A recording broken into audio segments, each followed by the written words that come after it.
جب اللہ انسان پر کوئی مشکل بھیجتا ہے تو وہ اس مشکل کے ساتھ کوئی نہ کوئی ایسی آسانی بھی بھیجتا ہے جو انسان کو اس مشکل کے وقت میں آگے بڑھنے میں مدد دیتی ہے۔ کبھی وہ آسانی کسی انسان کی صورت میں ہوتی ہے اور کبھی وہ آسانی اجنبی شخص کی تحریر کی صورت میں ہوتی ہے۔ جیسے ابھی آپ یہ پوسٹ پڑھ رہے ہیں، میں اسے آپ تک نہیں لا سکتی تھی، اسے آپ تک پہنچانے والا اللہ ہے، کیونکہ میں نہیں جانتی کہ آپ کن حالات سے گزر رہے ہیں، لیکن اللہ جانتا ہے اور وہ اپنے بندوں کو کبھی بھی اکیلا نہیں چھوڑتا۔ مشکل آتی ہے چلی جاتی ہے، برا وقت آتا ہے چلا جاتا ہے، کچھ بھی ہمیشہ نہیں رہتا، تو پھر تم کیوں غم کا بوجھ لے کر اپنے دل سے لگا بیٹھے ہو؟ یہ آنی جانی چیز ہے۔ برا وقت آیا ہے، کوئی مشکل آئی ہے تو اس کے ساتھ آسانی بھی بھیجی جا چکی ہے، بس انتظار کرنا ہے، تھوڑا سا صبر کر کے دکھانا ہے۔ صبر تو سب سے بڑی آسانی ہے جو اگر کسی مشکل میں آپ کو دے دی جائے تو دنیا اور آخرت دونوں سنور جاتے ہیں۔ آپ کس قدر پریشانیوں اور رنج اور آزمائشوں سے گزرتے ہیں، انہیں نہ کوئی سمجھ سکتا ہے، نہ کوئی آپ کے لیے محسوس کر سکتا ہے، نہ کوئی آپ کی تکلیف میں واقعتاً آپ کا ساتھ دے سکتا ہے۔ یہ دنیا انسانوں سے بھری ہے، یہاں سب اپنے اپنے مسائل میں گھرے ہوئے ہیں، نہ آپ ان کی تکلیف سمجھ سکتے ہیں نہ وہ آپ کی۔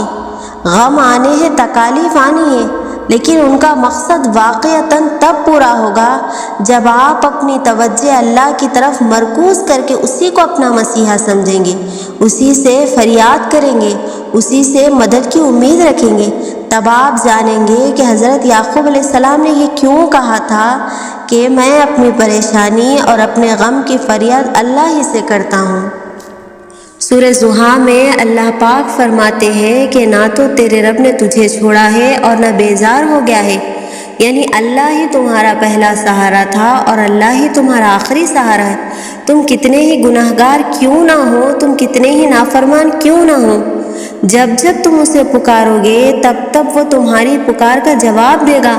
وہ تم سے ناراض نہیں ہے، نہ ہی اس نے تمہیں تنہا چھوڑا ہے، نہ وہ تم سے ناخوش ہے، بلکہ وہ تو تمہارے انتظار میں ہے کہ کب تم اس کی طرف لوٹ آؤ اور وہ تمہیں معاف کر دے، تو تم مایوس ہونا چھوڑ دیں اور خود کو زیادہ پریشان کرنا بھی بند کریں۔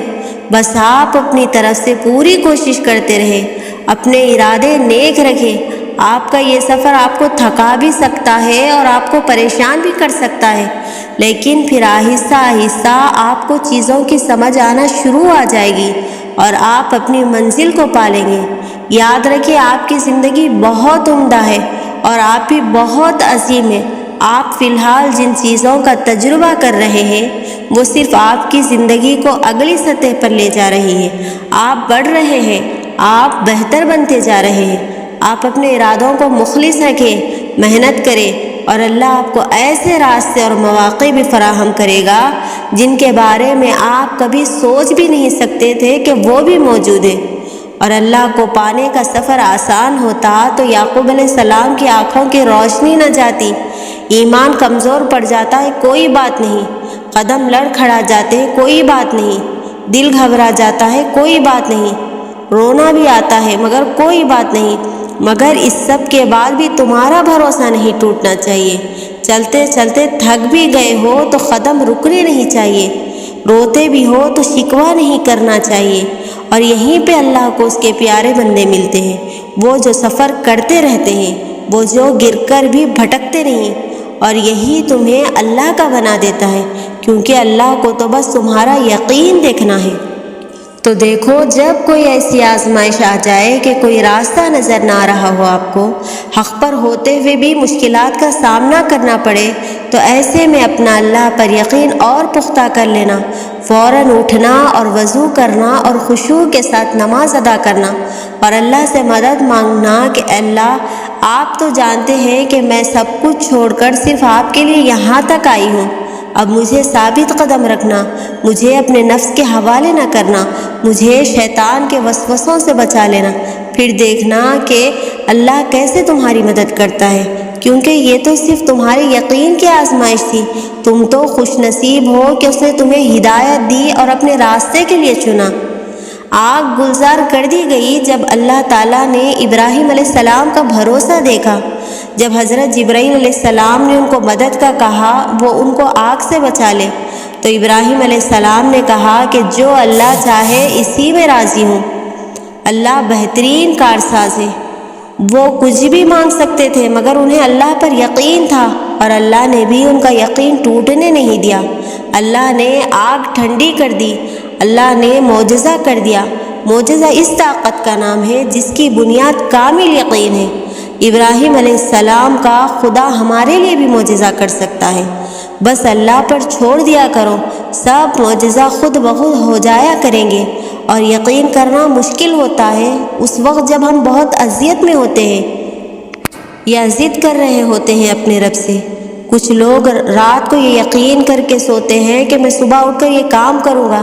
ایسا یقین کیوں نہیں کر پاتے اللہ پر کہ اس نے جو سوچا ہے بہترین سوچا ہے، اور ناممکن کو ممکن کرنا ہی تو میرے رب کا کام ہے۔ وہ تو ہر چیز پر قادر ہے، دلوں کو بدلنے پر قادر ہے۔ اس سے بڑی اور کیا بات ہوگی؟ کیا یقین ہوگا کہ وہ دل بدل دے گا، وہ ہنسائے گا، وہ خوش کرے گا، وہ سکون عطا کرے گا، وہ سنوار دے گا، وہ قرار دے گا۔ وہ تمہارے دل میں چھپی ہر تکلیف جانتا ہے کہ تم کہاں کہاں چھپ رہے، کہاں کہاں صبر کیا، وہ سب جانتا ہے۔ آج نہیں تو کل، کل نہیں تو پرسوں تمہیں قرار آ جائے گا۔ یقین رکھو صرف اس ذات پر، وہ تو کبھی اپنے بندے کو مایوس نہیں کرتا، کبھی نا امید نہیں کرتا، کبھی تنہا نہیں چھوڑتا۔ جو بھی بات ہے سب بکھرا پڑا ہے تو اپنے رب پر چھوڑ دو کہ میرا رب جانے اور اس کے کام جانے۔ وہ اپنے بندوں کے ساتھ کبھی غلط نہیں ہونے دیتا۔ یقین رکھو وہ تمہاری شعرک سے بھی زیادہ قریب ہے۔ اور کتنا خوبصورت احساس ہے نا یہ۔ تو تم ہمت کیوں ہارے؟ ہمارے پاس اللہ ہے نا جو بادشاہوں کا بھی بادشاہ ہے، ایسا بادشاہ جو نہ مانگنے پر ناراض ہوتا ہے، جس کے حکم کے بغیر ایک پتا بھی ہل نہیں سکتا، جس کے قبضے میں پوری کائنات ہے۔ مجھے پورا یقین ہے کہ آج نہیں تو کل اللہ میری اور تمہاری دعاؤں پر ضرور کن فرمائے گا۔